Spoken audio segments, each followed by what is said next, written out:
कहानी की शुरुआत में हम मलेशिया की एक ऐसी जेल को देखते हैं जिसका नाम सुनते ही बड़े बड़े अपराधियों की भी रूह कांप उठती है। यह जेल समंदर के बीचों बीच बनाई गई है और यहाँ हजारों खतरनाक कैदियों को रखा गया है। बाहर की दुनिया से पूरी तरह कटी हुई इस जेल को इतना सुरक्षित बनाया गया है कि यहाँ से भागना लगभग नामुमकिन माना जाता है।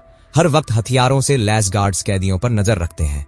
यहाँ अगर कोई कैदी भागने की कोशिश भी करता है तो उसे रोकने के लिए गार्ड्स किसी भी हद तक जा सकते हैं। लेकिन इस जेल की सबसे बड़ी दीवार इसकी ऊंची ऊंची सलाखें नहीं, बल्कि इसके चारों तरफ फैला हुआ अथाह समंदर है। मान लीजिए कोई कैदी किसी तरह जेल की दीवार पार भी कर ले तो उसके सामने कई किलोमीटर तक सिर्फ पानी ही पानी है और उस पानी में खतरनाक समुद्री जीव मौजूद हैं। यानी इस जेल में बंद कैदियों के लिए आजादी सिर्फ एक सपना है। ऐसी जगह पर रहने वाला इंसान धीरे धीरे उम्मीद करना भी छोड़ देता है। हर सुबह वही लोहे की सलाखें, हर रात वही बंद कमरा और हर दिन यह एहसास कि शायद जिंदगी अब इसी जेल की चार दीवारों के बीच खत्म हो जाएगी। लेकिन इसी जेल से बहुत दूर शहर की भीड़ में एक ऐसा आदमी घूम रहा था जिसकी जिंदगी बिल्कुल अलग थी। उसका नाम था बिशप आर्थर। बिशप देखने में बिल्कुल आम इंसान लगता था। वह भीड़ में चलता तो कोई दूसरी बार मुड़कर उसे नहीं देखता, लेकिन उसके शांत चेहरे के पीछे छिपी थी एक बेहद खतरनाक दुनिया। बिशप एक कॉन्ट्रैक्ट किलर था। वह लोगों को इसलिए नहीं मारता था क्योंकि उसे उनसे नफरत थी, बल्कि इसलिए क्योंकि किसी ने उसे पैसे दिए थे। उसके लिए सामने वाला इंसान नहीं, सिर्फ एक टारगेट होता था। लेकिन उस रात कुछ अलग होने वाला था। बिशप एक आदमी को खत्म करने के लिए उसके पीछे था। उसके हाथ में हथियार था और चेहरे पर वही ठंडा सुकून जो किसी ऐसे इंसान के चेहरे पर होता है जिसने मौत को बहुत करीब से देखा हो। लेकिन बिशप खुद नहीं जानता था कि जिस काम को वह अपनी जिंदगी का एक और सामान्य मिशन समझ रहा है, वही मिशन आने वाले वक्त में उसकी पूरी जिंदगी बदलने वाला है। क्योंकि इस बार कहानी सिर्फ किसी एक इंसान की मौत की नहीं थी। इस बार मामला जुड़ा था उसी जेल से, एक ऐसी जेल से जहां से आज तक कोई बाहर नहीं निकल पाया था और अब पहली बार किसी के सामने उस जेल से बाहर निकलने की उम्मीद पैदा होने वाली थी। लेकिन सवाल यह था, कौन था वह इंसान और आखिर ऐसी कौन सी वजह थी जिसके लिए बिशप आर्थर को अपनी जान जोखिम में डालकर उस खतरनाक जेल की तरफ जाना पड़ा। यह जानने के लिए कहानी को आगे बढ़ाना होगा। बिशप अपने हाथ में उस कैदी की तस्वीर उठाता है जिसका नाम सुनते ही जेल के खूंखार कैदियों तक के चेहरे पर डर छा जाता था। उसके चेहरे पर बना लूडो का टैटू उसकी पहचान बन चुका था। बिशप कुछ सेकंड तक उस तस्वीर को बिना पलक झपकाए देखता रहता है। बाहर से वह बिल्कुल शांत था, लेकिन अंदर उसके दिमाग में डर और खतरे की एक जंग चल रही थी।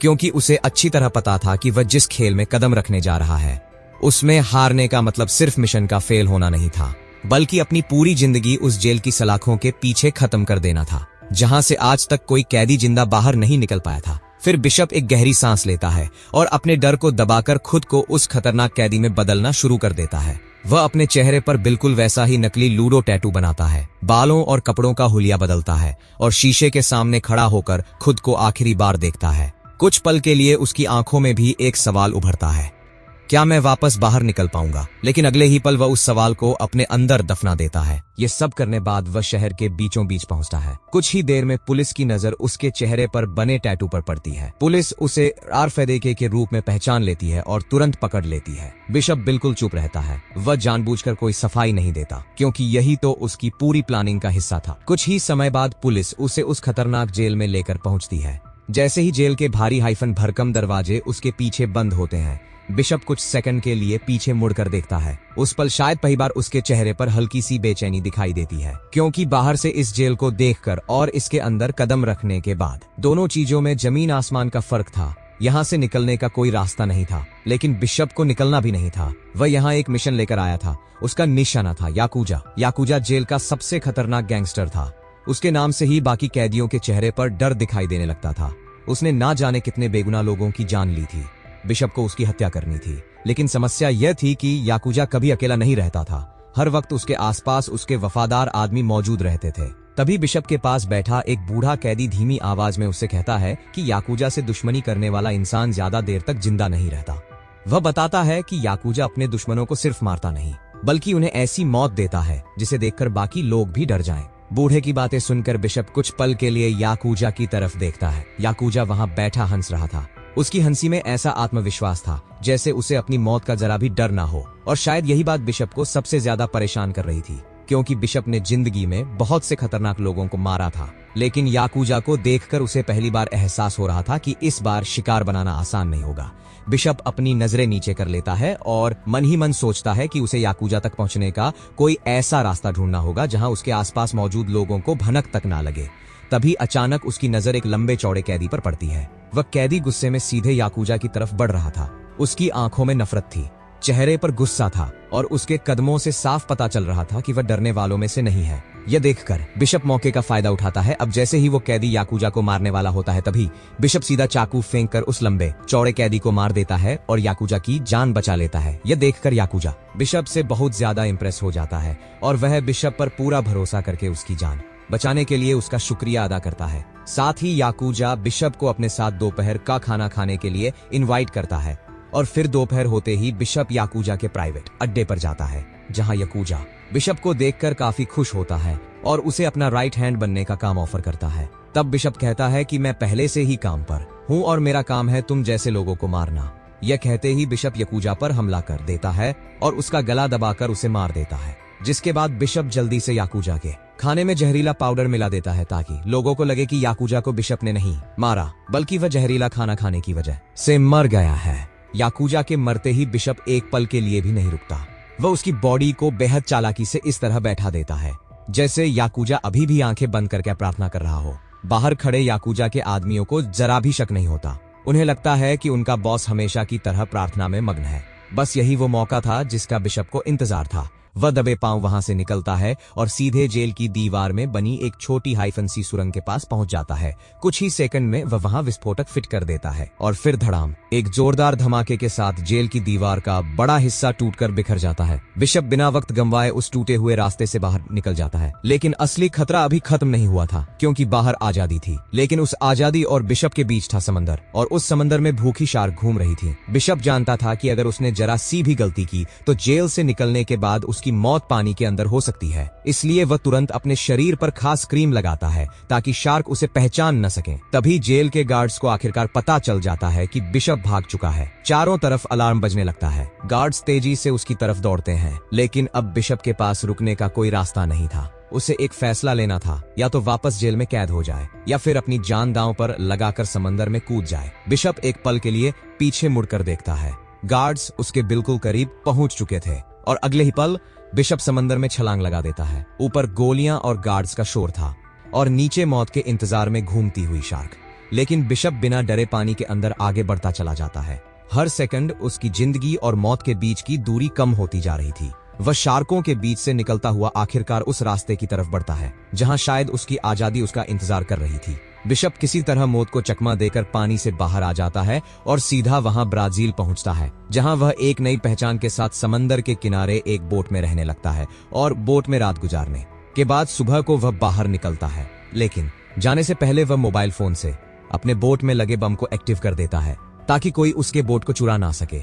इसके बाद वह सीधा एक होटल में पहुंचता है जहां वह समंदर के किनारे वाली सीट पर बैठ जाता है। पर तभी एक खूबसूरत लड़की उसके सामने आकर बैठ जाती है और वह लड़की बिशप से कहती है कि मैं तुम्हें पिछले कई महीनों से ढूंढ रही हूं और मैं जानती हूं कि तुम कौन हो। तुम एक कॉन्ट्रैक्ट किलर हो जो लोगों को मारकर ऐसा नाटक रच देते हो जिससे लोगों को लगता है कि यह कोई मर्डर नहीं बल्कि एक एक्सीडेंट था। तब यहाँ वो लड़की मुद्दे की बात पर आते हुए बिशप से कहती है कि मैं जिस आदमी के लिए काम करती हूँ वो आदमी चाहता है कि तुम उसके लिए 2 आदमियों को मार दो, क्योंकि यह काम तुमसे संगीत बेहतर कोई और नहीं कर सकता। पर यहाँ बिशप इस कॉन्ट्रैक्ट को लेने से इनकार कर देता है। यह सुनकर उस लड़की को गुस्सा आ जाता है और वह बिशप को मोबाइल में एक वीडियो क्लिप दिखाते हुए कहती है कि मैं जानती हूँ कि पिछली बार तुम मरे नहीं थे, बल्कि तुमने अपनी मौत का नाटक रचकर जिंदा बच गए थे और अब भी तुम्हारे दुश्मन तुम्हें ढूंढ रहे हैं। इसलिए अगर तुमने मेरी बात नहीं मानी तो मैं तुम्हारी यह वीडियो इंटरनेट पर अपलोड कर दूंगी, जिससे तुम्हारे दुश्मनों को पता चल जाएगा कि तुम अभी भी जिंदा हो और तुम्हारी जान खतरे में पड़ जाएगी।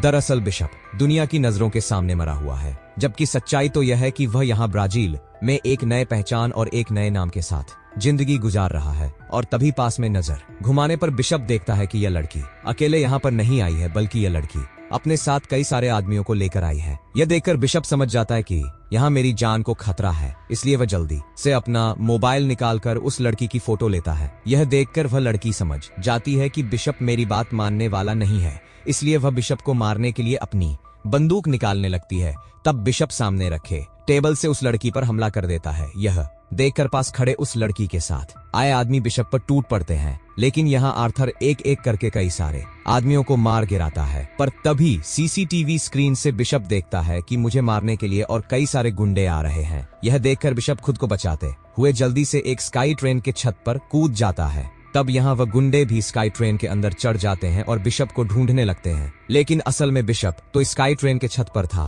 और जल्द ही इस बात का उस लड़की को पता चल जाता है और फिर वो लड़की ऊपर छत पर गोलियां चलाने लगती है। तब यहाँ बिशप जल्दी से एक पैराग्लाइडर पर कूद जाता है और खुद को बचाकर इन लोगों से दूर चला जाता है। अब शाम को जब आर्थर अपनी बोट के पास जाता है तो वह कुछ दूरी से देखता है कि दो लोग उसकी बोट की चेकिंग लेफ्टिनेंट रहे हैं। यह देखकर बिशप बोट के अंदर लगे बम को अपने मोबाइल से ब्लास्ट कर देता है, जिससे इसकी बोट जल जाती है और वह दो आदमी भी मारे जाते हैं। अब यहाँ बिशप समझ जाता है कि ब्राजील में लोगों को मेरी सच्चाई पता चल चुकी है, इसलिए मेरा यहाँ रुकना ठीक नहीं। और फिर वह सीधा एक पोर्ट में जाता है, जहाँ वह एक कंटेनर के अंदर जाकर वहाँ पहले से छिपाया संगीत गया एक बैग बाहर निकालता है, जिसके अंदर ढेर सारे पैसे, हथियार और नकली पासपोर्ट रखे हुए थे। अब यहाँ बिशप अपने ब्राजील वाले पासपोर्ट को जला देता है और साथ ही अपने खिलाफ कोई भी सबूत न छोड़ते हुए ब्राजील को छोड़कर थाईलैंड की तरफ निकल पड़ता है और थाईलैंड के एक सुनसान बीच पर पहुंच जाता है, जहां वह एक होटल की मालकिन से मिलता है जिसका नाम मलाइका है और मलाइका यहां पर होटल चलाती है। अब बिशप को देखकर मलाइक बिशप को पहचान लेती और फिर वह बिशप कन उसके रूम की चाबी दे देती है। अब रूम में अंदर आने के बाद बिशप टेबल के नीचे से एक बैग निकालता है, जिसके अंदर बिशप की जरूरत का सामान पड़ा हुआ था। अब यहाँ बिशप सबसे पहले लैपटॉप में उस लड़की के बारे में रिसर्च करता है जिसकी उसने होटल में अपने मोबाइल से तस्वीर ली थी। और यहाँ बिशप को पता चलता है कि यह लड़की भी एक कॉन्ट्रैक्ट किलर है और यह लड़की क्रेन नाम के एक आदमी के लिए काम करती है। क्रेन की तस्वीर देखने के बाद बिशप परेशान हो जाता है, क्योंकि बिशप क्रेन को बचपन से जानता है और बिशप को पता है कि क्रेन एक बहुत ही खतरनाक माफिया डॉन है। अगले दिन मलाइका पास जीना नाम की एक लड़की आती है और जीना मलाइका से कुछ दवाइयां मांगती है। तब यहाँ मलाइका जीना के बाजू पर चोट के निशान देख लेती है और मलाइका समझ जाती है कि जीना मुसीबत में है। इसलिए मलाइका जीना से पूछती है कि अगर तुम्हें और किसी मदद की जरूरत है तो तुम मुझे बता सकती हो, लेकिन जीना कुछ नहीं बताती और दवाइयां लेकर सामने खड़ी बोट पर चली जाती है। अब जैसे ही रात होती है तो जीना अपनी बोट से जोर जोर से चिल्लाने लगती है और यहाँ मलाइका देखती है कि जीना को एक आदमी मार रहा है। यह देखकर मलाइका सीधा बिशप के पास आती है और उससे कहती है कि जाओ और बोट पर फंसी हुई लड़की की मदद करो। और फिर बिशप एक छोटी सी बोट लेकर उस बोट के पास आ जाता है और उस आदमी से कहता है कि इस लड़की को छोड़ दो वरना तुम मारे जाओगे। लेकिन वह आदमी बिशप की बात नहीं सुनता और उल्टा बिशप से लड़ने लगता है। अब यहाँ फाइट के दौरान उस आदमी का सर एक लोहे के रोड से जोर से टकराता है, जिसकी वजह से वो आदमी वहीं पर मारा जाता है। और फिर कुछ ही देर बाद मलाइका भी बोट लेकर वहां तक पहुंच जाती है, जिसके बाद बिशप जीना को उठाकर मलाइका को देकर कहता है कि इसे तुम किनारे पर लेकर चली जाओ और वह खुद बोट की जांच शुरू कर देता है, जहां उसे जीना का पासपोर्ट और उसका मोबाइल फोन मिलता है और जीना के फोन में बिशप को अपनी तस्वीर दिखाई देती है। यह देखकर बिशप सोच में पड़ जाता है कि आखिर इस लड़की के पास मेरी तस्वीर कैसे आई और बिशप को जीना पर शक होने लगता है, जिसके बाद वह सीधा जीना के रूम में जाकर उससे गन पॉइंट पर पूछता है कि तुम्हारे पास मेरी तस्वीर कैसे आई। तब उसे कोई जवाब नहीं देती और बिशप के करीब आकर उसे इम्प्रेस करने की कोशिश करती है, लेकिन बिशप उसे वापस बेड पर धकेल देता है और कहता है कि मुझ पर तुम्हारी यह तरीके काम नहीं करने वाले हैं, इसलिए मैं आखिरी बार पूछ रहा हूँ कि क्या तुम भी क्रेन के लिए काम करती हो। यह सुनकर जीना डर जाती है और बिशप से कहती है कि हाँ, मुझे तुम्हारे पास क्रेन ने भेजा है, लेकिन मैं क्रेन के लिए काम नहीं करती, बल्कि क्रेन ने मुझे यह सब करने पर मजबूर किया है। दरअसल यह सारा क्रेन का प्लान था कि जीना को बोट में एक आदमी मारेगा और जब बिशप जीना की मदद करने के लिए आएगा तब जीना एक बेबस लड़की के रूप में खुद को बिशप के सामने पेश करेगी और फिर जीना बिशप को अपने प्यार के जाल में फंसा लेगी, जिसके बाद क्रेन जीना का इस्तेमाल करके बिशप से अपने काम करवाएगा। अब बिशप को सारी सच्चाई का पता चलने के बाद वह जीना से कहता है कि अब मैं तय करूंगा कि आगे क्या करना है। दरअसल बिशप अब क्रेन के बनाए हुए गेम को उल्टा चलकर क्रेन को ही उसी के गेम में फंसाने का सोचता है, लेकिन अब भी बिशप को जीना के बताए हुए बातों पर पूरा यकीन नहीं था। और फिर अगले दिन बिशप जीना के बारे में रिसर्च करता है, जहां उसे पता चलता है कि जीना एक बहुत ही अच्छे दिल की लड़की है। दरअसल जीना एक अनाथ आश्रम चला रही है, जिसमें वह अनाथ बच्चों को पढ़ना लिखना सिखाती है, साथ ही वह अनाथ बच्चों को खाना पीना और रहने की फैसिलिटी देती है। यह देखकर बिशप जीना से इम्प्रेस हो जाता है और फिर सीधा जीना के पास जाकर बैठ जाता है और उससे पूछता है कि आखिर क्रेन तुम्हें किस बात की धमकी देकर यह काम करवा रहा है। तब जीना बताती है कि मैं एक अनाथ आश्रम चलाती हूँ, लेकिन 1 महीने पहले क्रेन के लोगों ने मेरे अनाथ आश्रम से एक बच्चे को किडनैप किया और फिर अगले ही दिन उस बच्चे की लाश मेरे अनाथ आश्रम के दरवाजे पर मिली। इसके बाद कन के लोगों ने मुझे धमकी दी कि अगर तुमने कन की बात नहीं मानी तो अनाथ आश्रम में रहने वाले बाकी बच्चों के साथ साथ हम तुम्हें भी मार देंगे। और फिर मैंने अपने अनाथ आश्रम के बच्चों को बचाने के लिए ना चाहते हुए कन की बात मान। इसी बीच बिशप देखता है कि समुंदर के बीचों बीच एक बोट से कुछ लोग उस पर नजर रख रहे हैं। यह देखकर बिशप समझ जाता है कि यह क्रेन के लोग हैं और फिर वो जल्दी से जीना का हाथ पकड़कर उसके साथ चलने लगता है, ताकि बोट से जो लोग इन दोनों पर नजर रख रहे हैं उन्हें यह लगे कि जीना ने बिशप को प्यार के जाल में फंसा है। और तभी मलाइका इन दोनों को एक साथ देख पास में चल रही एक रस्म में इन दोनों को शामिल करती है, जहाँ ये दोनों काफी एंजॉय करते हैं। और यहाँ हम देखते हैं कि ये दोनों एक दूसरे को सच में पसंद करने लगे हैं। रात को जीना बिशप के पास आकर उससे माफी मांगती है और कहती है कि मैंने तुम्हें इस मुसीबत में डाल दिया है। तब बिशप कहता है कि कोई बात नहीं, मैं समझ सकता हूँ कि उन अनाथ बच्चों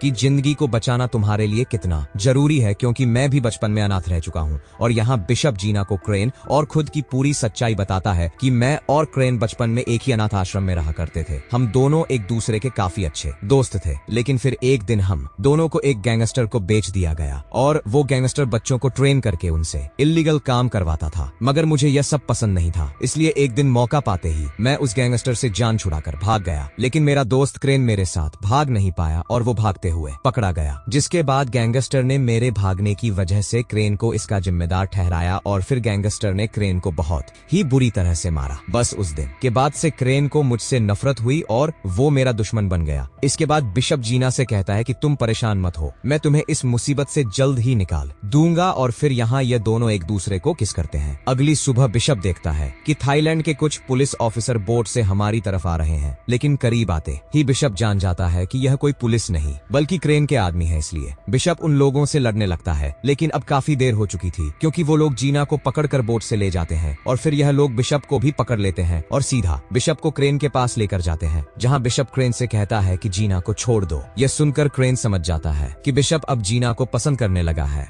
इसलिए क्रेन बिशप के सामने एक ऐसी शर्त रखता है जिसे सुनकर बिशप के पैरों तले जमीन खिसक जाती है। क्रेन कहता है कि अगर तुम जीना को जिंदा देखना चाहते हो तो तुम्हें मेरे लिए 2 आदमियों को खत्म करना होगा, लेकिन यह काम ऐसा होना चाहिए कि किसी को जरा भी शक न हो, सबको यही लगे कि उनकी मौत किसी हादसे की वजह से हुई है। क्रेन जानता था कि बिशप के अलावा यह काम कोई और नहीं कर सकता। फिर वह बिशप को आखिरी चेतावनी देता है, अगर तुमने मेरी बात मानने से इनकार किया तो सिर्फ तुम नहीं, जीना और उसके अनाथ आश्रम के मासूम बच्चों की जान भी खतरे में पड़ जाएगी। यह सुनते ही बिशप पूरी तरह टूट जाता है। एक तरफ उसे 2 लोगों की जान लेनी थी और दूसरी तरफ जीना और उन मासूम बच्चों की जिंदगी दांवों पर लगी थी। बिशप के पास कोई रास्ता नहीं बचता। भारी मन और मजबूरी में वह क्रेन की शर्त मान लेता है, लेकिन अपने इस फैसले पर आगे बढ़ने से पहले बिशप सिर्फ एक चीज चाहता था। वह क्रेन से कहता है, मैं पहले जीना से वीडियो कॉल पर बात करूंगा, मुझे अपनी आंखों से देखना है कि वो सही सलामत है। और फिर वीडियो कॉल के जरिए जीना की बिशप से बात करवाई जाती है, जिसके बाद बिशप को उसके टारगेट की फोटो दी जाती है, जिसका नाम कुक है। कुक एक बहुत ही बड़ा बिजनेसमैन है जिसके पास ढेर सारा पैसा है, लेकिन यह सारा पैसा कुक ने इलीगल कामों से कमाया है और खासकर कुक कम उम्र की लड़कियों को बेचने का धंधा करता है। जिसके बाद बिशप कुक के बारे में इंफॉर्मेशन निकालने लगता है और बिशप को पता चलता है कि इस आदमी के बहुत सारे दुश्मन हैं, जिस वजह से इस आदमी ने अपने पास ढेर सारे सिक्योरिटी गार्ड रखे हुए हैं। यह देखकर बिशप समझ जाता है कि इस आदमी को डायरेक्ट सामने से मारना बहुत ही मुश्किल है, इसलिए बिशप कोई दूसरा रास्ता निकालने लगता है। और फिर बिशप को पता चलता है कि यह आदमी ऑस्ट्रेलिया में रहता है, जहां ऑस्ट्रेलिया में उसका एक बहुत ही खूबसूरत पेंट हाउस है, जिसके छत के ऊपर शीशे का एक बड़ा स्विमिंग पूल बना हुआ है और वो स्विमिंग पूल बिल्डिंग से बाहर रोड की तरफ निकला हुआ है, जहां कुक अक्सर स्विमिंग करता है। यह पता चलते ही बिशप कुक को इसी स्विमिंग पूल में मारने के काम पर लग जाता है और फिर वह सबसे पहले उस बिल्डिंग का जायजा लेने के लिए एक बिजनेसमैन के तौर पर बिल्डिंग के मैनेजर से मिलता है और उससे कहता है कि मुझे इस बिल्डिंग में एक अपार्टमेंट खरीदना है। तब मैनेजर बिशप को बिल्डिंग की फैसिलिटीज बताने लगती है और यहाँ मौका देखते ही बिशप जल्दी से इस अपार्टमेंट की चाबी की फोटो ले लेता है ताकि वो इस तरह की नकली चाबी बना सके, जिसके बाद बिशप एक ऐसा केमिकल तैयार करता है जिसे शीशे में डालने के बाद शीशा टूट जाता है और फिर अगले ही दिन बिशप एक क्लीनर का रूप बनाकर उस बिल्डिंग में घुसता है जहां वह सिक्योरिटी गार्ड की नजरों से बचते हुए पहले से बनाई गई नकली चाबी से नीचे के खाली अपार्टमेंट का दरवाजा खोलता है और खाली अपार्टमेंट में पहुंचने के बाद वो बिल्डिंग के बाहर का शीशा काटकर खुद के लिए ऊपर जाने का रास्ता बना देता है, जिसके बाद वो रस्सी के सहारे ऊपर बिल्डिंग पर चढ़ने लगता है और चढ़ते चढ़ते वो सीधा उस स्विमिंग पूल तक पहुंच जाता है जहां वो बिजनेसमैन स्विमिंग करता है। और फिर यहाँ बिशप चुपके से स्विमिंग पूल के निचले शीशे में ड्रिल मशीन से छोटे छोटे सुराख कर देता है, जिसके बाद वह उन सुरंग में शीशा क्रैक करने वाला केमिकल डाल देता है। अब सारा काम करने के बाद बिशप जल्दी से वहां से निकल जाता है और फिर कुछ ही देर बाद बिजनेसमैन नहाने के लिए स्विमिंग पूल के पास आकर पूल में जंप कर देता है और जैसे ही बिजनेसमैन बिशप केमिकल लगाए हुए जगह पर पहुंचता है तो वहां शीशे पर ज्यादा लोड आने की वजह से शीशे में क्रैक्स आने लगती हैं और फिर देखते शीशे का एक बड़ा हिस्सा टूट जाता है, जिससे वह बिजनेसमैन कई 100 फीट ऊंचाई से नीचे गिरकर मारा जाता है। और फिर न्यूज पर दिखाया जाता है कि नाम का बिजनेसमैन बिल्डिंग से नीचे गिरकर मारा जा चुका है। अब टीवी पर यह न्यूज सुनकर क्रेन काफी खुश हो जाता है और बिशप को अपना मिशन कंप्लीट करने पर क्रेन उसे जीना से वीडियो कॉल कराता है। अब यहाँ जीना बड़ी चालाकी से कैमरा घुमाकर पीछे खड़ी बोट का नंबर बिशप को दिखाती है ताकि बिशप इस बोट का नंबर सर्च करके मुझे ढूंढ सके और यहाँ बिशप बोट का नंबर नोट कर लेता है, जिसके बाद वह अपने लैपटॉप में उस बोट का नंबर टाइप करके बोट की लोकेशन निकाल लेता है और उसे पता चल जाता है कि जीना इस वक्त कहाँ पर है। इसके बाद वो एक हेलीकॉप्टर को किराए पर लेकर सीधा उस जगह पर पहुंच जाता है। अब यहाँ कन के लोग हेलीकॉप्टर को ना देख पाए, इसके लिए बिशप हेलीकॉप्टर को बोट से कुछ दूरी पर ले जाकर ऊपर हेलीकॉप्टर से नीचे पानी में कूद जाता है और फिर वह तैरते हुए बोट पर पहुंच जाता है। लेकिन तभी क्रेन के लोग उसे देख लेते हैं, पर यहाँ बिशप एक एक करके कई गाड़ीज को मार गिराता है। कुछ आगे बढ़ने पर उसे जीना दिखाई देती है, लेकिन करेन के लोगों को पहले से पता था कि बिशप जीना की मदद करने के लिए यहाँ जरूर आएगा, इसलिए करेन के लोग बिशप को बड़ी ही चालाकी से पकड़ लेते हैं और फिर यह लोग बिशप को क्रेन के सामने लाते हैं। यहाँ क्रेन बिशप के पर काफी गुस्सा करते हुए कहता है कि इस बार तुम्हारी इस गलती के लिए मैंने तुम्हें माफ कर दिया, लेकिन अगर दोबारा तुमने इस तरह की कोई हरकत की तो तुम जीना को हमेशा के लिए खो दोगे। अब यहाँ क्रेन बिशप को 24 घंटे का टाइम देते हुए कहता है कि तुम्हें अपने अगले टारगेट को 24 घंटे में खत्म करना होगा और फिर बिशप अपने अगले टारगेट के काम पर लग जाता है और इस बार बिशप का टारगेट मैक्स नाम का एक वेपन डीलर है। अब यहाँ बिशप मैक्स एक एक जानकारी जुटाते हुए आखिरकार उसके घर तक पहुंच जाता है, लेकिन जैसे ही उसकी नजर उस जगह पर पड़ती है उसके कदम वहीं ठहर जाते हैं। मैक्स ने अपना घर किसी आम जगह पर नहीं बल्कि एक ऊंचे पहाड़ की चोटी पर बना रखा था। चारों तरफ ऐसी सुरक्षा थी जिसे देखकर किसी के भी होश उड़ जाएं। हर तरफ हथियारों से लैस सिक्योरिटी गार्ड्स तैनात थे और उनके पास ऐसे एडवांस हथियार थे जिनका सामना करना आसान नहीं था। बिशप दूर खड़ा होकर उस किले जैसे घर को देखता रहा। उसके चेहरे पर पहली बार चिंता साफ दिखाई दे रही थी। उसे समझ आ चुका था कि मैक्स तक पहुंचना सिर्फ मुश्किल नहीं, लगभग नामुमकिन था। लेकिन इसी दौरान बिशप को एक और खतरनाक सच्चाई का पता चलता है। क्रेन ने अपने रास्ते के सबसे बड़े कांटे कुक को पहले ही खत्म करवा दिया था। अब उसकी नजर सिर्फ एक चीज पर थी, मैक्स की कुर्सी। क्रेन मैक्स को रास्ते से हटाकर इस पूरे काले साम्राज्य का अकेला मालिक बनना चाहता था और अगर उसे रोकना था तो बिशप के पास ज्यादा वक्त नहीं था। अगली सुबह बिशप अपना फैसला कर चुका था। वह मैक्स को खत्म करने निकल पड़ा। काफी दूर सफर करने के बाद जब वह मैक्स के पहाड़ी घर के करीब पहुंचा तो उसकी नजर फिर उसी भारी सुरक्षा पर पड़ी। सामने बंदूकें थीं, चारों तरफ पहरा था और पहाड़ की हर तरफ नजर रखी जा रही थी। बिशप ने कई रास्ते तलाशे, लेकिन घर के अंदर जाने का कोई रास्ता नहीं मिला। एक पल के लिए उसने आंखें बंद की। वह जानता था कि अगर उसने जल्दबाजी की तो अगले ही पल उसकी लाश उस पहाड़ के नीचे पड़ी होगी। लेकिन बिशप हार मानने वालों में से नहीं था। उसने गहरी सांस ली और खुद से कहा, जब सामने से रास्ता बंद हो तो रास्ता बनाना पड़ता है। अब उसे मैक्स तक पहुंचने के लिए ताकत नहीं, दिमाग की जरूरत थी। इसीलिए बिशप छत पे खड़े गार्ड को गोली मारकर घायल कर देता है। जख्मी गार्ड का इलाज करने के लिए हेलीकॉप्टर से डॉक्टर को बुलाया जाता है और यहाँ हम देखते हैं कि बिशप भी मैक्स के घर की छत के ऊपर पहुंच गया है। दरअसल जब हेलीकॉप्टर से डॉक्टर को लाया जा रहा था तब बिशप भी चुपके से हेलीकॉप्टर के नीचे लटक कर यहाँ तक पहुंच गया था। अब यहाँ जब डॉक्टर और बाकी गार्ड्स जख्मी गार्ड को ठीक करने में लगे होते हैं तब मौके का फायदा उठाते हुए बिशप जल्दी से मैक्स के घर में घुस जाता है, जहाँ वह सबसे पहले जैमर लगाकर सभी कैमरे कैमरास को बंद कर देता है, जिससे बिल्डिंग के अंदर मौजूद सभी गार्डर्स अलर्ट हो जाते हैं और बिशप को ढूंढने लगते हैं। अब यहाँ बिशप एक एक करके कई सारे गाइस को मार गिराता है। वहीं मैक्स के गाइस मैक्स को सिक्योर रखने की कोशिश करते हैं, पर तभी बिल्डिंग के बाहर लिफ्ट में एक जोरदार धमाका होता है, जिससे मैक्स के गाइस को यह आइडिया हो जाता है कि जो कोई भी मैक्स को मारने के लिए आया है वह बिल्डिंग के बाहर है। इसीलिए गाइस मैक्स को उसके सबसे सिक्योर रूम में लेकर चले जाते हैं। लेकिन जैसे ही मैक्स अपने सिक्योर रूम का दरवाजा बंद करके पीछे की तरफ मुड़ता है तो वह अपने सामने बिशप को बैठा हुआ देखता है, जिसे देखकर मैक्स काफी मायूस हो जाता है, क्योंकि बिशप ने बड़ी चालाकी से मैक्स के गाइस को धोखा देकर खुद ही गाइस ने मैक्स को बिशप के हवाले कर दिया। अब यहाँ मैक्स बिशप से कहता है कि तुम इंतजार किस बात का कर रहे हो, जल्दी करो और मुझे गोली मार दो। तब बिशप कहता है कि परेशान मत हो, मैं तुम्हें नहीं मारूंगा, बल्कि मैं चाहता हूँ कि तुम मरने का ड्रामा करो। यह सुनकर मैक्स बिशप से कहता है कि मैं तुम्हारी बात को समझा नहीं। तब बिशप उसे सारी सच्चाई बताने लगता है कि मुझे ब्रेन ने तुम्हें मारने के लिए भेजा है, लेकिन मैं क्रेन की प्लानिंग को समझ गया हूँ। उसने मेरा इस्तेमाल करके पहले मुझसे कोक को मरवाया और अब वो मेरे हाथों तुम्हें मरवा कर यह सारा बिजनेस अकेले संभालना चाहता है। अब यहाँ बिशप मैक्स को अपना प्लान बताते हुए कहता है कि तुम्हें अपनी मौत का नाटक करना होगा, और जब क्रेन तुम्हारी मौत की खबर सुनकर अपने सभी गाइस को यहाँ तुम्हारी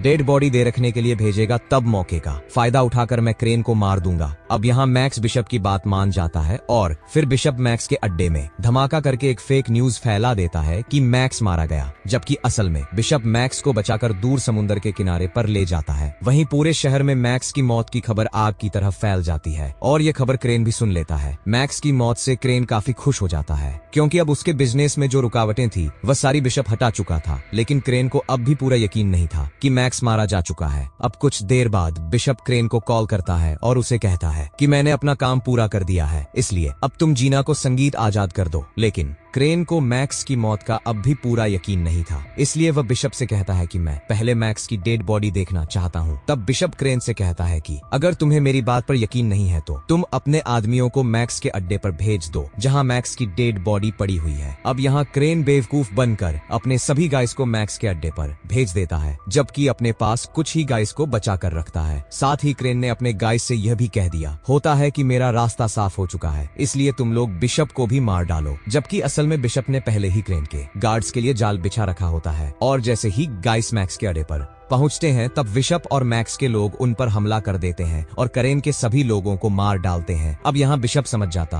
है कि क्रेन अपनी बोट पर कुछ ही लोगों के साथ मौजूद है, इसलिए अब क्रेन को मारना आसान है और फिर बिशप पानी में सीधा क्रेन की बोट की तरफ निकल पड़ता है। वहीं क्रेन भी बिशप की प्लानिंग को समझ चुका था, इसीलिए वह जीना को पकड़कर बिशप के खिलाफ चारे के तौर पर इस्तेमाल करता है। कुछ देर बाद बिशप क्रेन की बोट पर पहुंच जाता है और आते साथ ही वह क्रेन के एक आदमी को मार देता है, जिसके बाद वह बाकी गार्ड्स पर हमला करके उन्हें मार गिराता है। अब यहाँ क्रेन अपने एक गार्ड से जीना को वापस बोट के अंदर लाने को कहता है और जब गार्ड जीना को पकड़कर बोट के अंदर ला रहा होता है तब जीना उस गार्ड पर हमला कर देती है, लेकिन इस दौरान एक गोली जीना को लग जाती है, जिससे जीना बुरी तरह से घायल हो जाती है और फिर क्रेन आकर जीना को बोट के कैबिन के अंदर ले जाता है, जहाँ वह जल्दी से बोट के अंदर लगे बॉम्ब्स को एक्टिवेट कर देता है। और बॉम्ब एक्टिवेट करने के बाद क्रेन को पता था कि अब जल्द ही यह बोट ब्लास्ट होने वाला है, इसलिए क्रेन जीना को कैबिन के अंदर छोड़कर एक छोटी बोट से भागने की तैयारी करने लगता है। वहीं बिशप जीना तक पहुंच जाता है और ये दोनों एक दूसरे को गले लगाते हैं। अब यहाँ जीना बिशप को यह बात बता देती है कि कन ने बोट में लगे बॉम्ब्स को एक्टिवेट कर दिया है, इसलिए अब यह बोट जल्द ही ब्लास्ट होने वाला है। यह सुनकर बिशप जल्दी से जीना को ले जाकर इमरजेंसी रिलीज पॉड में बिठा लेता हूँ। यह कहते ही बिशप बोट के कैबिन की तरफ भागता है और तभी बोट में एक जोरदार ब्लास्ट होता है, जिससे बोट के टुकड़े टुकड़े हो जाते हैं और क्रेन और बिशप दोनों ब्लास्ट में मारे जाते हैं। वहीं कुछ दूरी से जीना ब्लास्ट हुए बोट को देखती है, जिसे देखकर वह काफी ज्यादा दुखी हो जाती है, क्योंकि वह समझ गई थी कि बिशप मारा जा चुका है, इसलिए जीना रोने लगती है। अगले सीन में हम देखते हैं कि जीना वापस अपने अनाथ आश्रम में पहुंच गई है, जहां वह फिर से बच्चों की देखभाल करने लगती है। लेकिन अब जीना बिशप की मौत से काफी उदास रहने लगी है और हर वक्त बिशप को याद करती है। अब यहाँ जीना जब अनाथ बच्चों के साथ होती है तभी उसके सामने बिशप आकर खड़ा होता है, जिसे देखकर जीना को अपनी आंखों पर यकीन नहीं होता, क्योंकि उसे लगा कि यह उसका कोई वहम है। पर जल्द ही जीना को एहसास हो जाता है कि यह सच में बिशप है और बिशप को जिंदा देखकर जीना काफी खुश हो जाती है। दरअसल बिशप ब्लास्ट में मरा ही नहीं था और मूवी के आखिर में हम मैक्स को देखते हैं जो ब्लास्ट हुए बोट पर रिसर्च कर रहा होता है। तभी उसे पता चलता है कि हर एक बोट के अंदर एक ऐसा लोहे का मजबूत टैंक होता है, जिस पर ना तो बंदूक की गोली और ना ही बम असर करता है। अब जब मैक्स इस मजबूत टैंक की वीडियो देखता है तो उसे पता चलता है कि बोट ब्लास्ट होने से पहले बिशप उस मजबूत टैंक में बैठ गया था, जिससे बिशप की जान बच गई। यह देखकर मैक्स मुस्कुराता है और बिशप की यह वीडियो डिलीट कर देता है ताकि पूरी दुनिया यही मानती रहे कि बिशप उस धमाके में मारा गया। मैक्स जानता था कि अगर बिशप की सच्चाई सामने आ गई तो उसकी यह नई जिंदगी फिर कभी सुरक्षित नहीं रह पाएगी, इसलिए वह उस राज को अपने तक ही रखता है। और इस तरह सबकी नजरों में मर चुका बिशप असल में अपनी जिंदगी की सबसे बड़ी लड़ाई जीत चुका था। इसी के साथ यह कहानी खत्म हो जाती है।